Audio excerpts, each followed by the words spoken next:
Dini.com. Simleble.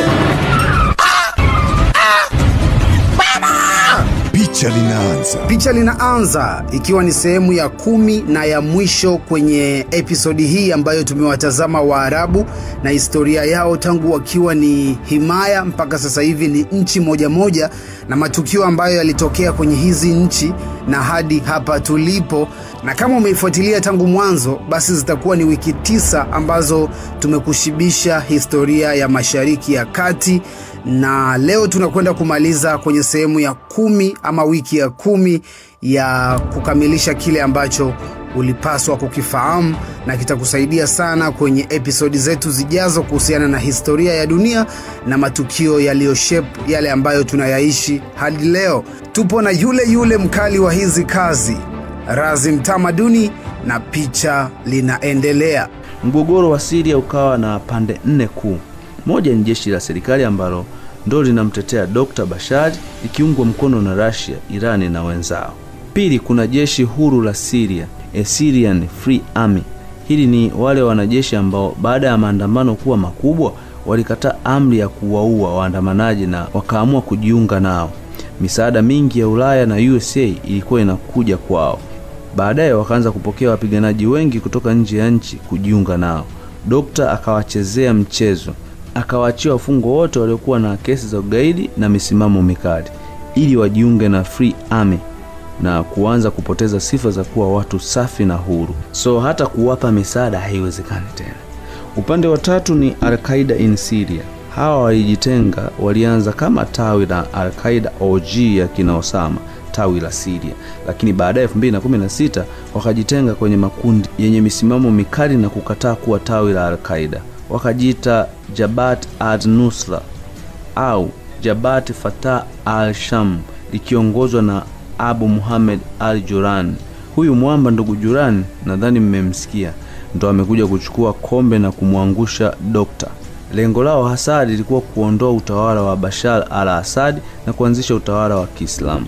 Maana yake Syria ipo kwenye njia panda na mtego ulioinasa Libya, kwamba baada ya vita mzozo mpya ulianza. Waje iwe taifa la Kiislamu au secular state, means mbungi halijaisha.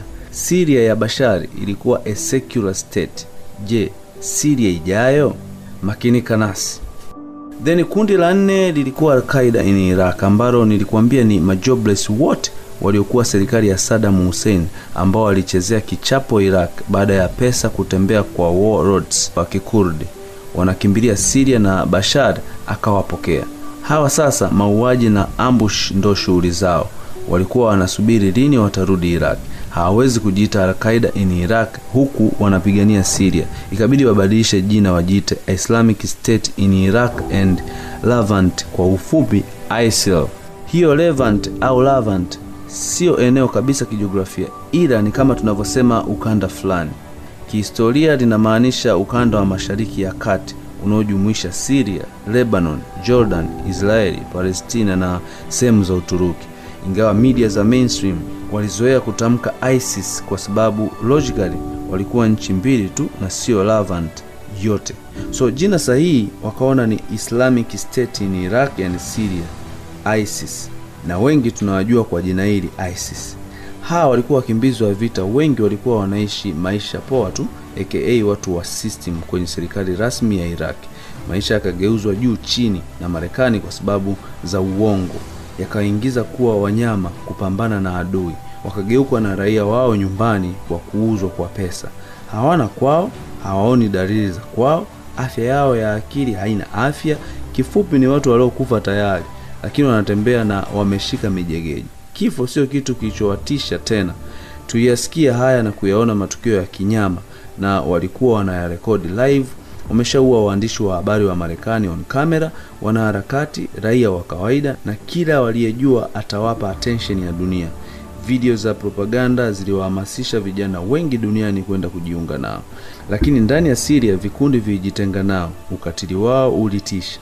Abu Bakr al-Baghdad, kiongozi maarufu wa ISIS, jina lake la kuzaliwa ni Abdi al-Baghdi al-Samarai. Kabla hajawa bandidu, alizaliwa Iraq. Alikuwa mwalimu wa kidini na mtaalamu wa sheria ya Kiislamu. which kwenye system ya Iraq wakati huo alikuwa mtu wa kuheshimiwa kabisa. Alijiunga na Al-Qaeda ile ya majobless wa Iraq iliyoanzishwa na Abu Musab Zakawi.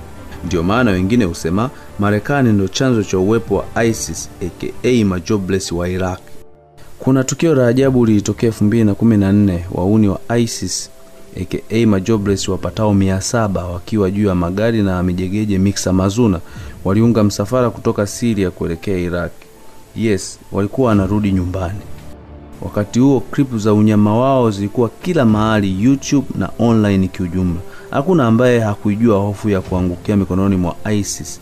Ni watu 700 wanaenda kupambana na jeshi la watu 300,000 la serikali mpya ya Iraq lililofundishwa na Marekani na lenye vifaa vya kutosha.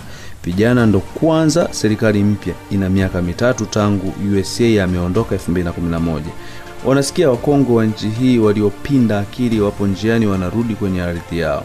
Ndani ya wiki 2 tu vijana wote wa jeshi la Iraq washakimbia na kuacha vifaru, mijegeje mipya kutoka USA na magari ya kijeshi na zana kibao za mabilioni zikaanguka mikononi mwa majobless wa Kongo ISIS. Wahuni walikuwa kama mabaga fresh, wana hasira kama amemwagiwa maji ya betri. Hashtag yao ni mtulize kabla hajakutuliza kudadadeki.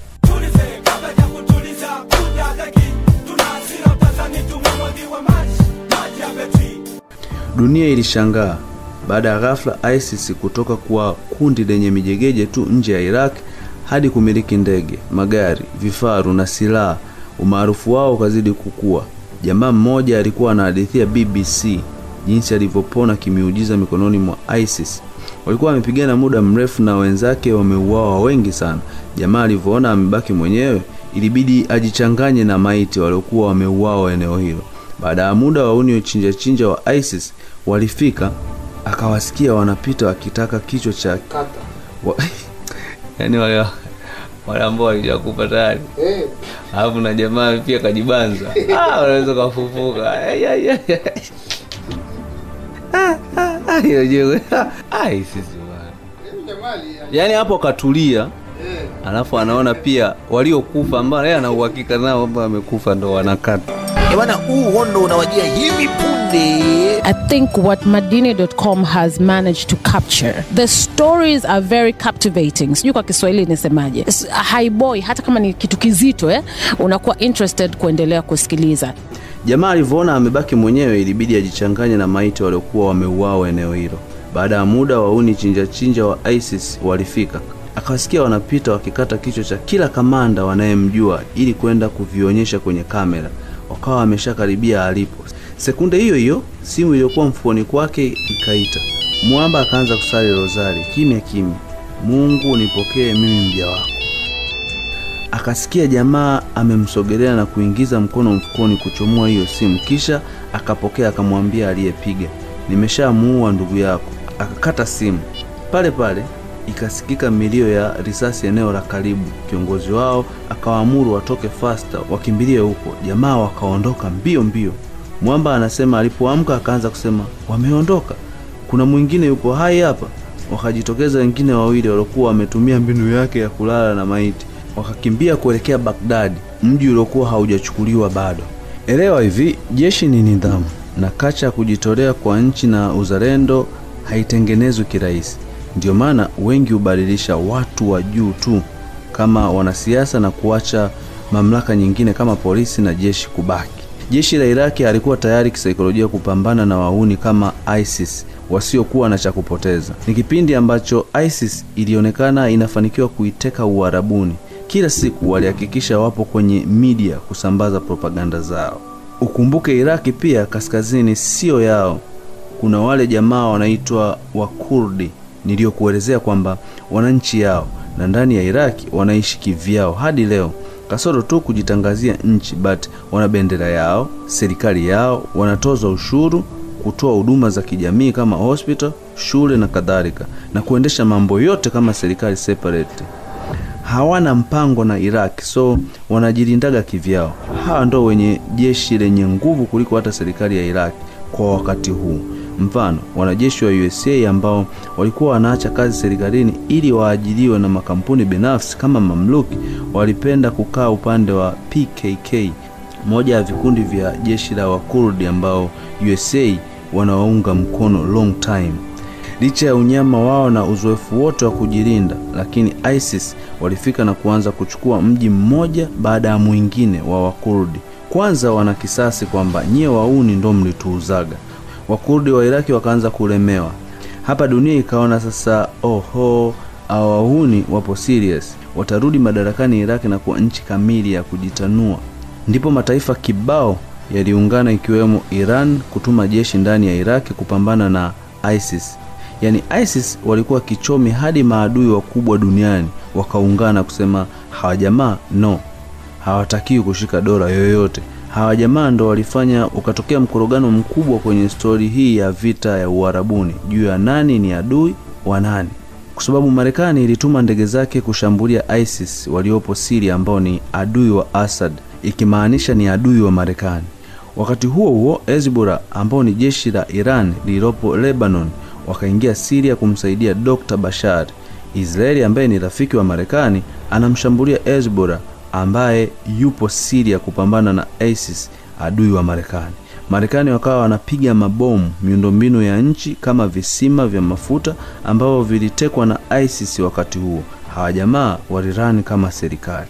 Uturuki naye akaingia kati. Miaka yote waligoma USA kutumia anga lake kijeshi, lakini akaingia makubaliano ya kumruhusu USA atumie anga lake kuwashambulia ISIS in Syria, kwa mabadilishano ya kumruhusu Uturuki awashambulie Wakurdi ambao wanataka kumega sehemu ya Uturuki kuunda nchi yao. Ukumbuke Wakurdi ni rafiki wa Marekani.